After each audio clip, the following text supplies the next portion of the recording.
Welcome back to the worm bin. It's been a week since we added the layer of coffee chaff to the top of this bin, so we'll have to see how it's going. As we open it up, I notice there are some flies still on the bin. Just got one right there on my glove, which is nice. But you can also see them, they're all over the top of this bin. They're actually walking around on the top of the chaff.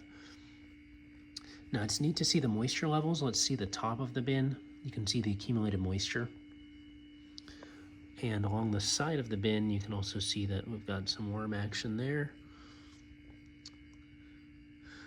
And the worms also seem to be able to dig, or to slither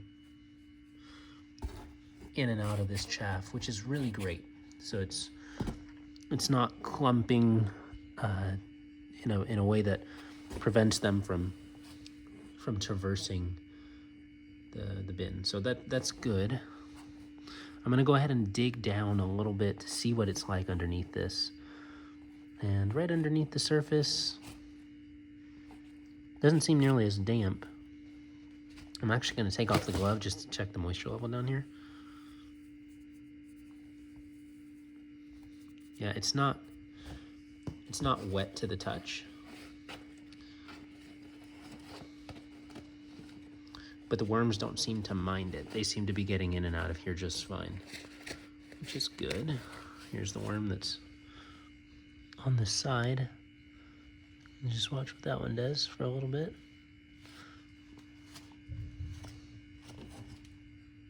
It's pretty fascinating to just watch them move around. As you can tell, he's not going anywhere too quickly, so we can check him out later.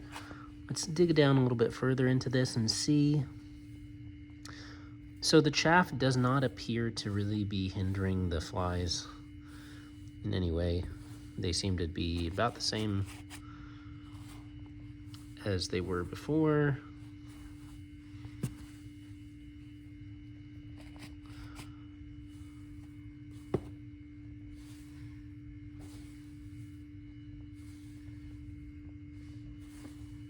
It's a nice smell though. The chaff has a nice smell to it. I liken it to Kellogg's Raisin Bran, which once upon a time was a favorite of mine. But yeah, there's still a good bit of fly action. As we dig down though,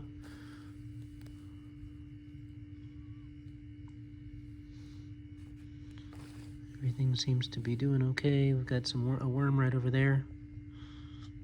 Sorry, let me zoom in on it.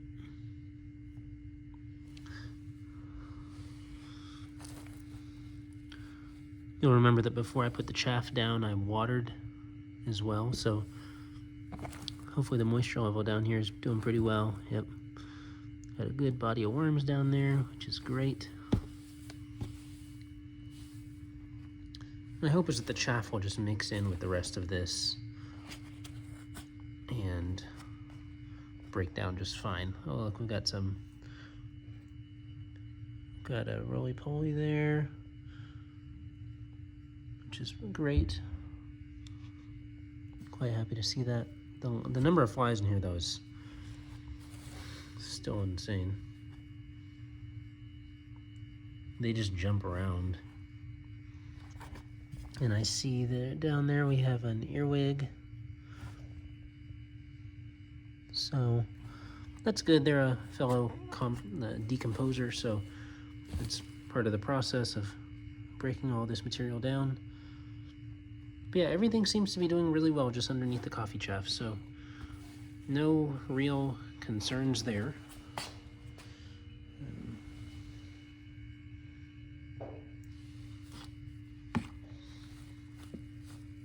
Everything seems to be able to breathe just fine.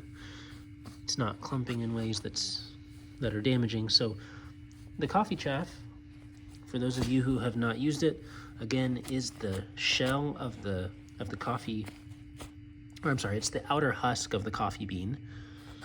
And I went ahead and added it to the top to serve as kind of a bit of a barrier for the fruit flies. I think that it would be more effective, and it has, in my opinion, been usually more effective to use shredded cardboard. And I think that part of the reason for that is that the cardboard is more absorbent, so it's going to help to bring the moisture levels down a little bit more, which I think is helpful in a situation like this. But all in all, it's been good. The chaff has not deterred the worms in any way. They seem to be doing just fine. So we'll go ahead and check on them in another week or so and see how they're doing. But I like the use of the chaff. It provides a little bit of variety to the bin, and it's another compostable product. So definitely looking to see how that works into the final finished product of the castings. And you'll get to follow along with me as we explore what that does. Thanks for watching, and we'll catch you in the next video.